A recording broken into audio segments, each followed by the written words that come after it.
साथीहरू, यदि तपाईहरु इन्टरनेटमा बसेर अर्थात् युट्युबहरुमा कुनै पनि भिडियोहरु प्ले गर्दाखेरि अर्थात् कुनै पनि साइटहरु ओपन गर्दाखेरि ब्राउजरमा विभिन्न किसिमको एडहरु प्ले भएर तपाईहरुलाई डिस्टर्ब अर्थात् बोरिङ फिल भइरहेको छ भने ती एडहरुलाई तपाईले सजिलैसँग ब्लक गर्न सक्नुहुन्छ। आजको म यो भिडियोमा अननेसेसरी आउने एडहरुलाई कसरी ब्लक गर्न सकिन्छ भन्ने कुराहरुको जानकारी गराउने छु।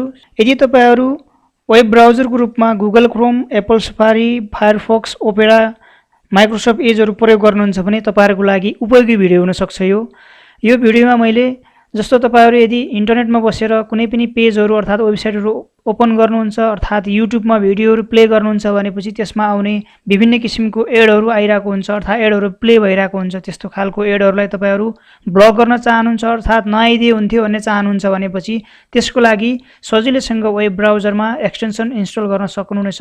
यस एक्सटेन्सन इन्स्टल गरिसकेपछि तपाईको वेब ब्राउजरले सजिलैसँग त्यस्तो खालको एडहरुलाई ब्लक गर्नेछ र त्यसपछि तपाईले स्मुथली अर्थात् कन्टिन्यू तपाईले चाहेको आफ्नो भिडियोहरु जुनसुकै वेबसाइटमा पनि प्ले गर्न सक्नुहुनेछ।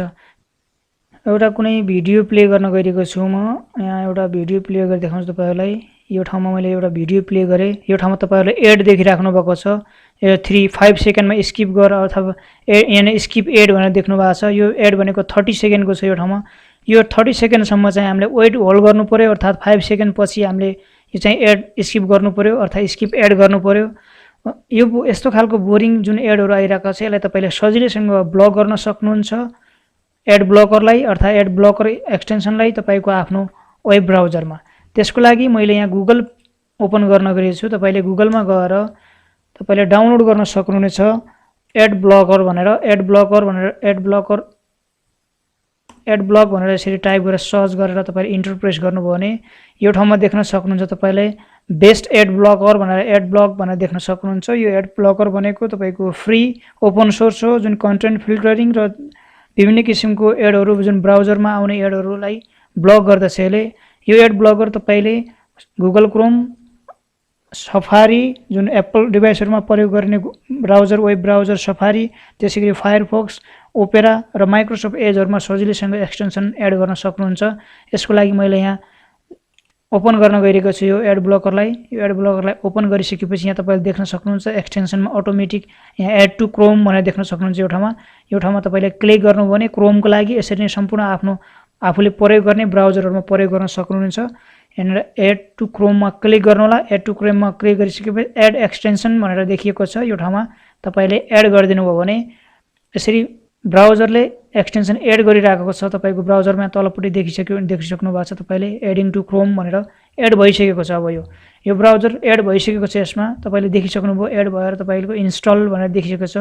Add blocker is now install भनेर देखिएको छ।